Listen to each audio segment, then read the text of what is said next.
कि पूरी दुनिया में इस समय अमेरिका और ईरान के बीच जो एमओयू साइन होने वाला है, इसकी चर्चाएं हैं। लेकिन इसके बीच एक ऐसी खबर आई है, मैं सीधा पॉइंट पे आना चाहता हूं। देखिए, इजराइल में एक बड़ी बैठक हुई है, जो सूत्रों के हवाले से खबर आ रही है। इजराइल में एक बड़ी बैठक हुई है, मोसाद की बैठक थी। इसमें कई खुफिया अधिकारी भी शामिल थे, सेना के अधिकारी भी शामिल थे और बेंजामिन नेतन्याहू भी शामिल थे।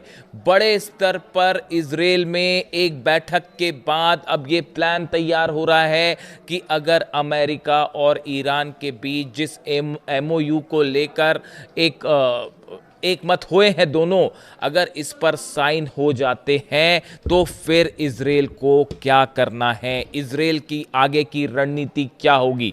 देखिए, कई तमाम दुनिया भर के एक्सपर्ट और ख़ास तौर पर ईरान से जुड़े एक्सपर्ट्स ये बता रहे हैं कि नेतन्याहू और इजराइल मोसाद इस डील से, अमेरिका और ईरान की डील से बिल्कुल खुश नहीं है और कोशिश हो सकती है इस डील को तोड़ने की। शुक्रवार को, आने वाले शुक्रवार को, जुमे के दिन जो एमओयू पर साइन होने हैं, इसके पहले कई बड़ी घटनाएं होने की संभावना है, जिसको लेकर तमाम कयास लगाए जा रहे हैं। कई ऑप्शंस जो है वो सामने हैं, जिसको लेकर ईरान पूरी तरह से सावधान है। देखिए, ऊपर से इस तरह की खबरें चल रही हैं सब तरफ कि एमओयू साइन होना है और अब जंग खत्म हो जाएगी, लेकिन हकीकत यह है इजराइल में एक बड़ी प्लानिंग हो रही है, किसी भी तरह से इस डील को रोका जाए। ईरान के किसी भी बड़े टॉप कमांडर को, टॉप लीडर को असैसिनेशन की कोशिश हो सकती है, इस तरह की खबरें हैं, इस तरह की डिफेंस सर्कल में जानकारियां हैं। कई सोर्सेस से इस तरह के दावे हो रहे हैं कि इजराइल की तरफ से, मोसाद की तरफ से, नेतन्याहू की तरफ से कोई कोवर्ट ऑपरेशन भी हो सकता है और ईरान के किसी बड़े नेता को निशाना बनाया जा सकता है, ताकि एक बार फिर हालात तनावपूर्ण हो जाएं और डिरेल हो जाए, डील की जो बात है वो पटरी से उतर जाए। यानी जो पहली आशंकाएं जताई जा रही, कई डिफेंस एक्सपर्ट्स ये बता रहे हैं कि ईरान के किसी बड़े नेता को लेकर उनका असैसिनेशन की कोशिश हो सकती है और इस लिस्ट में कई नेता शामिल हो सकते हैं। मोसाद ने पहले भी इस तरह की कोशिशें की है और एक बार फिर इस तरह की कोशिश हो सकती है ताकि डील डिरेल हो जाए। देखिए, ख़ास तौर पर अब्बास अरागची साहब को अपनी सुरक्षा का ध्यान रखना होगा। मैं ये बात बड़ा सोच समझ के कह रहा हूँ। कई मेरी डिफेंस एक्सपर्ट से बात हुई है और मुझे लगता है कि ईरान भी इस बात को समझता होगा कि ईरान के जितने बड़े नेता हैं, ख़ास तौर पर जो डील में शामिल होने जा रहे हैं, उनकी सुरक्षा के पुख्ता इंतज़ाम करने चाहिए, ना सिर्फ ईरान में बल्कि अगर जिनेवा जाते हैं तो वहाँ भी, अगर देश के बाहर जाते हैं तो वहाँ भी। ये बड़ी गौर करने वाली बात है। उसके अलावा देखिए, नेतन्याहू की तरफ से एक और बड़ा बयान आया है।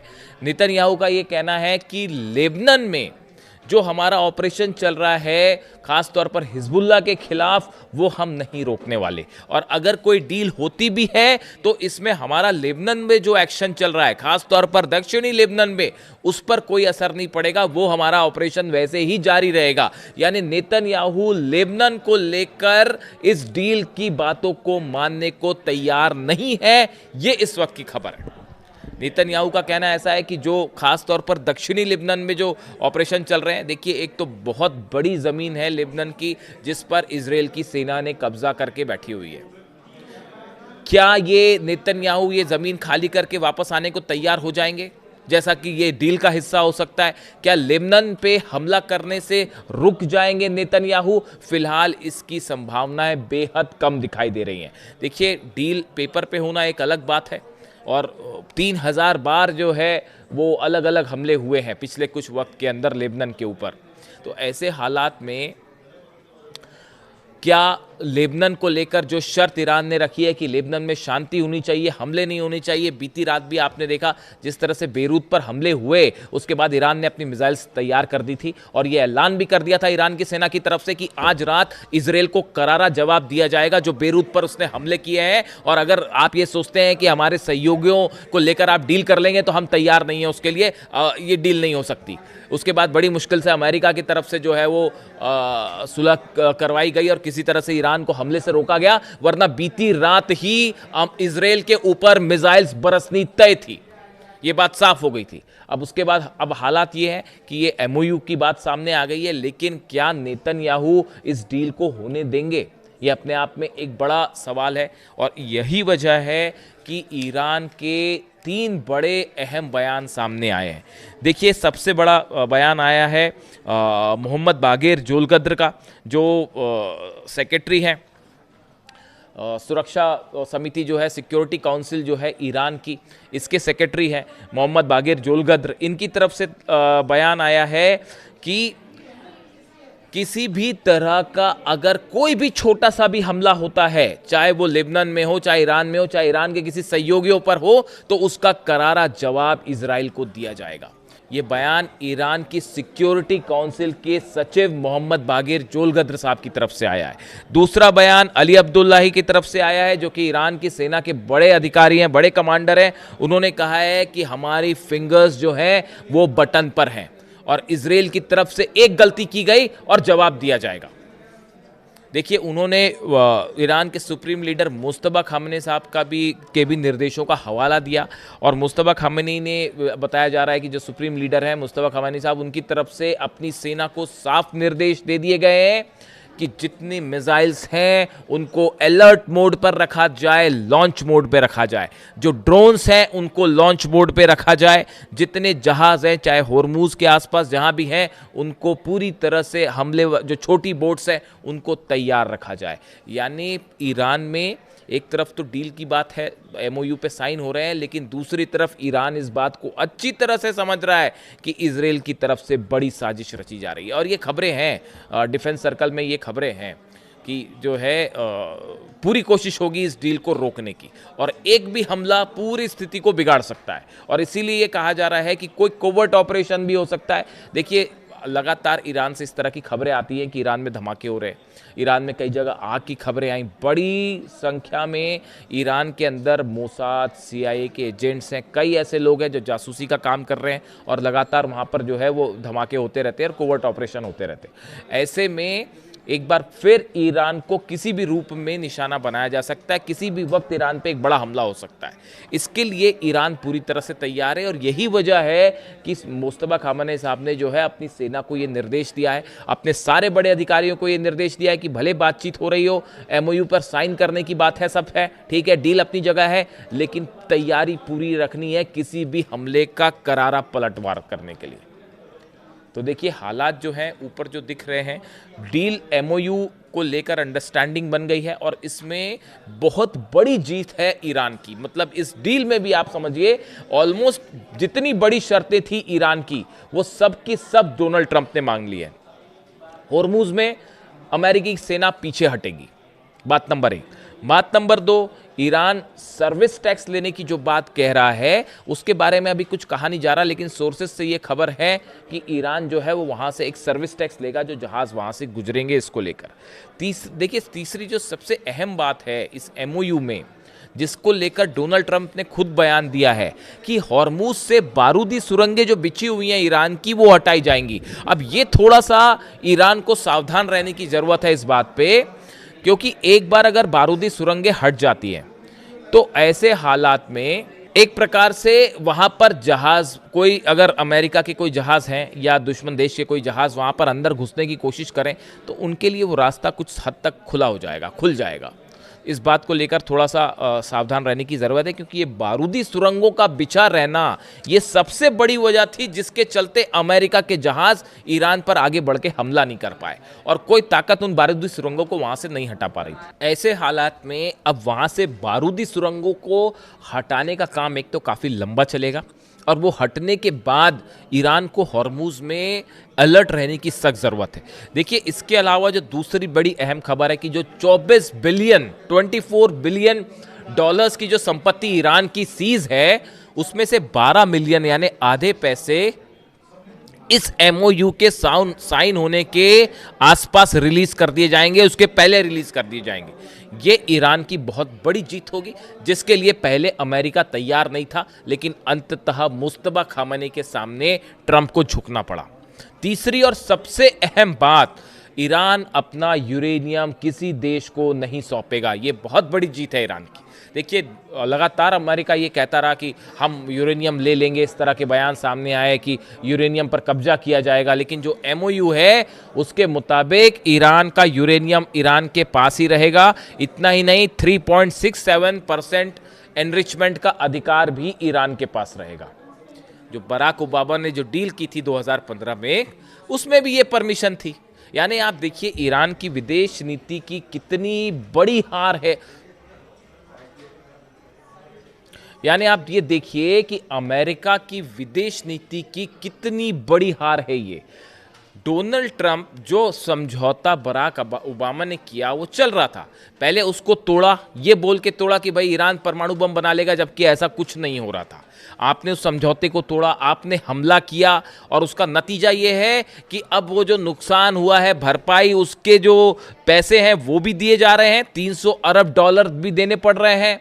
जो संपत्ति फ्रीज थी वो भी रिहा की जा रही है। जो बैन लगा हुआ था, यूरोपियन कंट्रीज ने जो बैन लगाए थे वो बैन भी, प्रतिबंध भी हटाए जा रहे हैं। यानी आप देखिए हर स्तर पर अमेरिका की हार हुई, जंग में हार हुई, जो डील है उसमें भी ईरान की शर्तें माननी पड़ गई, और अब हालात ये हैं, बताया ये भी जा रहा है कि आने वाला चुनाव भी डोनाल्ड ट्रंप के लिए मुश्किल होने वाली है, नवंबर में जो मिड टर्म पोल्स हो रहे हैं। इसके अलावा देखिए बड़ी खबर ये भी है, हिजबुल्लाह, हमास और हुती, ये जो तीनों संगठन हैं, इनको लेकर एमओयू में किसी भी तरह का कोई कमिटमेंट नहीं है। ईरान ने हमेशा ये बात कही कि हमारे जितने सहयोगी हैं, पार्टनर्स हैं यहाँ पर, उनको लेकर हम कोई डील नहीं करेंगे। और आखिर अमेरिका को ये बात भी माननी पड़ी, हिजबुल्लाह, हमास और हुती का इसमें कोई जिक्र नहीं है। और जितने प्रतिबंध लगाए हैं जर्मनी ने, फ्रांस ने, ब्रिटेन ने, ये सब प्रतिबंध, इटली ने, ये सब प्रतिबंध जो है वो ईरान के ऊपर से हटाए जाएंगे। यानी डील की ये जो 5-6 पॉइंट्स हैं, ये ऐसे हैं जिसमें बात साफ होती है कि मुस्तफा खामनेई के सामने डोनाल्ड ट्रंप झुक चुके हैं। और लगातार अमेरिका की जो बातें सामने आ रही थी, दबाव सामने आ रहे थे, चाहे उन्होंने हॉर्मुज ब्लॉकेड किया, हमले किए, सब बातों को धता बताते हुए ईरान अपनी बात पर अड़ा रहा। और उसका नतीजा ये है कि आज अमेरिका को अपनी हार स्वीकार करनी पड़ी है। इसीलिए ये कहा जा रहा है कि ये एमओयू जो है अमेरिका की करारी हार है। देखिए कई लोगों ने ये सवाल किया कि ये डील ठीक है या नहीं है, क्या ईरान को एमओयू साइन करना चाहिए। देखिए अभी तक जो बातें सामने आई हैं उसके मुताबिक इसमें ईरान की मिसाइल्स जो हैं वो ईरान के पास रहेंगी। सबसे बड़ी बात, ईरान की मिसाइल्स ईरान के पास हैं। जब तक ईरान की मिसाइल्स ईरान के पास हैं तब तक ईरान सुरक्षित है, बात नंबर 1। बात नंबर 2, ईरान तो न्यूक्लियर बम पहले भी नहीं बना रहा था, एटम बम पहले भी नहीं बना रहा था, और अब भी वो कह रहा है कि हम नहीं बनाएंगे। तो इसमें किसी की जीत और हार का कोई सवाल ही नहीं है। सवाल है एनरिचमेंट का अधिकार। ईरान ने कहा हमारा एनरिचमेंट हम करते रहे हैं और आगे भी जारी रखेंगे, 3.67% का जो लेवल है हम वो बरकरार रखेंगे। और इस बात के लिए अब अमेरिका राजी हो गया। यानी जो ये यूरेनियम एनरिचमेंट पूरी तरह रोकने की जिद थी, ये पूरी तरह से फेल साबित हो गई अमेरिका की। और ईरान अपनी बात पर, यानी यूरेनियम के मुद्दे पर भी ईरान जीता है, न्यूक्लियर मुद्दे पर भी ईरान जीता है। $300 अरब का जो नुकसान हुआ है, ईरान को ये संपत्ति भी वापस की जाएगी। जो अलग अलग हमलों में ईरान का नुकसान हुआ है वो वापस किया जाएगा। जो फ्रीज संपत्ति है उसमें से आधी जो है $12 मिलियन जल्दी ही रिलीज किए जाएंगे। लेबनान पर हमला, लेकिन देखिए बात जो है घूम फिर के जो आ रही है वो आ रही है लेबनान पे। क्या नेतन्याहू इसके लिए तैयार होंगे हमला रोकने के लिए? जो खबरें हैं उसके मुताबिक नेतन्याहू जल्दी ही डोनाल्ड ट्रंप से मुलाकात भी कर सकते हैं। अब देखिए एक बड़ा फ्रेम समझिए, ये जो आनन फानन में डील की गई अमेरिका की तरफ से, सब शर्तें मान ली गई हैं ईरान की। इसकी बड़ी वजह, सबसे बड़ी वजह, आखिर डोनाल्ड ट्रंप क्यों राजी हुए, उसकी सबसे बड़ी वजह है अमेरिका में होने वाले मिड टर्म पोल्स, जिसमें डोनाल्ड ट्रंप हारने जा रहे हैं उसको। और अगर ये हॉर्मुज ना खुलता और ये डील ना होती तब तो हार और भी बुरी हो जाती। और डोनाल्ड ट्रंप को ये लग रहा था कि भाई पूरे दुनिया में जो है वो बिजनेस ठप पड़ा है, ऑयल ठप पड़ा हुआ, अमेरिका में प्राइस हाइक होते जा रहे हैं, तेजी से कीमतें बढ़ रही हैं, इन्फ्लेशन बढ़ रहा है, तो मेरी हार ना हो जाए मिड टर्म पोल्स में। इससे बचने के लिए आनन फानन में ये डील की गई है। लेकिन ईरान, दो इसमें मुद्दे हैं। पहला मुद्दा यह है कि नेतन्याहू का अगला कदम क्या होगा, जिसको लेकर बड़ा ही सावधान रहने की ज़रूरत है। बहुत ही सावधान रहने की ज़रूरत है ईरान को, क्योंकि कुछ भी हो सकता है। अपने बड़े नेताओं की सुरक्षा की पूरी जिम्मेदारी करनी चाहिए ईरान को, न सिर्फ देश में बल्कि देश के बाहर भी। ये बात मैं रिपीट कर रहा हूँ फिर से। इसके अलावा देखिए, बड़ा एक तो फुटबॉल वर्ल्ड कप है, वो तो चल ही रहा है। उसके अलावा ये जो इलेक्शंस हैं ये बेहद अहम होने जा रहे हैं। लेकिन सवाल ये है कि ईरान का जो यूरेनियम है, जो कि 64% एनरिच है, जो उस यूरेनियम का क्या होगा और उसको लेकर आगे क्या किया जाएगा, ये तस्वीर अभी साफ नहीं है। यानी कि ईरान के यूरेनियम के मुद्दे पर बातचीत आगे आने वाले दिनों में, ये जब ये एमओयू साइन हो जाएगा, इसके बाद जो 60 दिन का गैप होगा उसमें चर्चा होगी ईरान के यूरेनियम को लेकर। मैं कल एक बड़ा खुलासा रखूंगा आपके सामने, ईरान की यूरेनियम की अभी क्या स्थिति है और इसको लेकर ईरान का क्या रुख होगा, और ये जो यूरेनियम है इसका आगे क्या हो सकता है। एक अगले वीडियो में इसका खुलासा होगा। लेकिन फिलहाल जो स्थिति है, इसमें न सिर्फ जंग में ईरान की जीत हुई है, डील में ईरान की जीत हुई है, और इतना ही नहीं, आने वाले चुनाव भी डोनाल्ड ट्रंप जो है वो हारने की दिशा में आगे बढ़ते दिखाई दे रहे हैं। ऐसे में सावधान रहने की ज़रूरत है इजराइल के अगले कदम से, खास तौर पर लेबनान को लेकर वो क्या करने जा रहे हैं, और ईरान को लेकर, ईरान और अमेरिका की डील को लेकर क्या नेतन्याहू इसमें बीच में बाधा बनने की कोशिश करेंगे। इससे जुड़ा जो भी अपडेट होगा आप तक पहुंचाऊंगा। कमेंट करके बताइए वीडियो कैसा लगा। Thank you so much.